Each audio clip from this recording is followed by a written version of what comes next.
இந்த கற்பூரத்தினுடைய கேரக்டர் அப்படின்னு சொன்னாலே பதங்கமாகுதல்னு சொல்லுவா தமிழ்ல.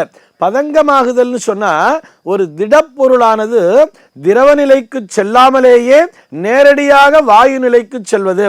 அதாவது பொதுவாக இந்த உலகத்திலே இருக்கக்கூடிய இந்த திட பொருட்கள்லாம் என்ன ஆகும்னு பார்த்தோம்னா, அது வாயு நிலைக்கு செல்ல வேண்டும் என்று சொன்னால் அதை நல்லா ஹீட் பண்ணுவா. அது வெப்பமாகும் பொழுது அது அப்படியே திரவ நிலைக்கு, அதாவது அப்படியே உருகி தண்ணீராக அப்படியே உருகி போய்விடும். அது திரவ நிலைக்கு மாறி அதிலிருந்து அது ஆவியாக செல்லும். ஆனால் கற்பூரம் என்பது அப்படியே திறந்து வச்சிருந்தாலே அது காத்தா போயிடும் தெரியுமா? அப்படியே ஒரு பெரிய கற்பூரத்தை இன்னைக்கு வச்சு பாருங்க, மறுநாள் எடுத்து பாருங்க, அந்த ஓப்பன் ஸ்பேஸில் ஒரு கற்பூரத்தை வச்சுருந்தோம்னா மறுநாள் போய் பார்த்துருந்தோம்னா அது கரைஞ்சு போயிருக்கும். காற்றிலேயே கரைகிறதுன்னு சொல்றா இல்லையா? இப்படி ஒரு திடப்பொருளானது திரவ நிலைக்கு செல்லாமலேயே நேரடியாக வாயு நிலைக்கு செல்வதைத்தான் பதங்கமாகுதல் சொல்லுவா. அப்படிப்பட்ட கற்பூரத்தை தான் ஏற்ற வேண்டும்.